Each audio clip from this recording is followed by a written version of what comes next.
রাধে রাধে বন্ধুরা, কেমন আছো সবাই? আশা করি সকলেই ভালো আছো। তো খুব গরম পড়ে গেছে, এই গরমের মধ্যে একটু ঠান্ডা কিছু হলে মন্দই হয় না। তো আমার মেয়ে ভাবলো মা একটু ফুড কাস্টার্ড বানাবো।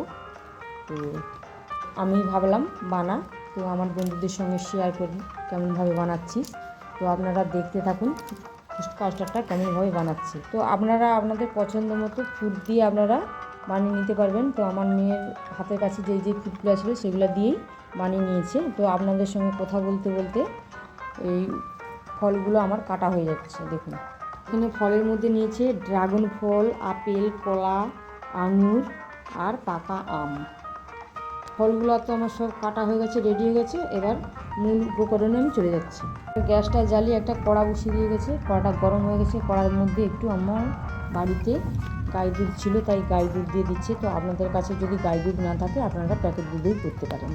দুধটা আমার আগে থেকে জাল করা ছিল, তাই দুধটা একটু ফুটে উঠলেই এর মধ্যে আমি 2 থেকে 3 চামচ কাস্টার্ড পাউডার আমি জলের মধ্যে গুলিয়ে দিয়ে দিচ্ছি। দুধটা আস্তে আস্তে নাড়াতে হবে আর পাউডারটা আস্তে আস্তে মেশাতে হবে, একবারে মেশালে হবে না।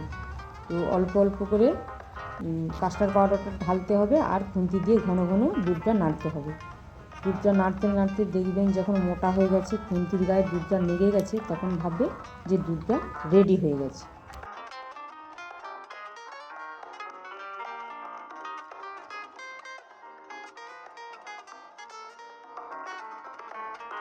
নামিয়ে নেব। তো একটা আমি জামবাটি নিয়েছি, জামবাটির মধ্যে ব্যাটারটা নামিয়ে নিচ্ছি। তো ব্যাটারটা আমি ঠান্ডা করতে দেবো। তো আপনাদের হাতে যদি সময় থাকে আপনারা দুধটা রেখে চুপি চাপা দিয়ে ঠান্ডা করে নিতে পারেন। তো আমার কাছে সময় ছিল না বলে আমি পাকা চালে ঘন ঘন দুধের ব্যাটারটা নেড়ে আমি ঠান্ডা করে নিয়েছি।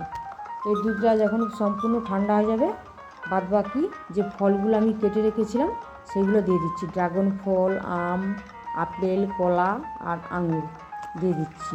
তো আঙুরটা আমি দেখাতে পারছিলাম না, তখন কাছে আমার আঙুরটা ছিল না, তাই আমি আঙুরটা দেখাতে পারলাম না। ডাইরেক্ট কেটেই আমি একদম ব্যাটারের মধ্যে দিয়ে দিচ্ছি। আমি এইটা ভালো করে মিশিয়ে, তো ফলগুলো তো দিয়ে দিয়েছি। এবারে কিশমিশ, কাজু বাদাম, পেস্তা বাদাম আর একটু কাঠবাদাম ভালো করে কুচিয়ে রেখেছিলাম, সেটা দিয়ে দিয়েছি।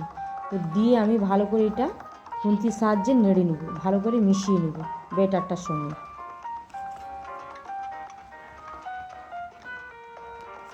ব্যাটারটার মধ্যে আমি সব উপকরণগুলো মিশিয়ে ভালো করে নেড়ে নিয়েছি। এইবারে আমি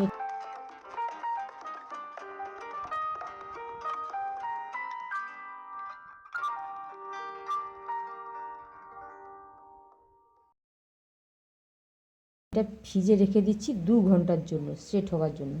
2 ঘন্টা রেখে দিলেই আমার এইটা সেট হয়ে যাবে ভালো করে। তো 2 ঘন্টা পর আমি ফিরে আসছি।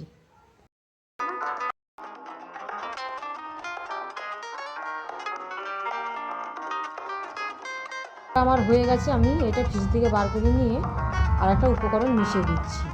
তো আমার হাতের কাছে চকো চিপসটা নেই বলে আমার হাতের কাছে একটা ক্যাডবেরি চকলেট ছিল, সেটাকে আমি ভালো করে গুঁড়ো করে এর সঙ্গে মিশিয়ে দিচ্ছি। তো আপনাদের কাছে চকো চিপস যদি থাকে অবশ্যই আপনারা চকো চিপসটা দেওয়ার চেষ্টা করবেন। চকো চিপসটা দিলে ভালো লাগবে খেতে আরও। তো আমার হাতের কাছে চকো চিপসটা ছিল না বলে তাই আমি ক্যাডবেরি চকলেটটা ভালো করে গুঁড়ো করে উপর দিয়ে ছড়িয়ে দিয়েছি। এইটা যখন খাবেন চকলেটের মুখে যখন পড়বে চকলেটের গুঁড়োটা, খেতে আরও বেশ ভালো লাগবে। তো আমার এই ফুড কাস্টার্ডটা বানালাম, আপনাদের কেমন লাগলো অবশ্যই আপনারা কমেন্ট করে জানাবেন। আর এই গরমে আপনারা এই ফুড কাস্টার্ড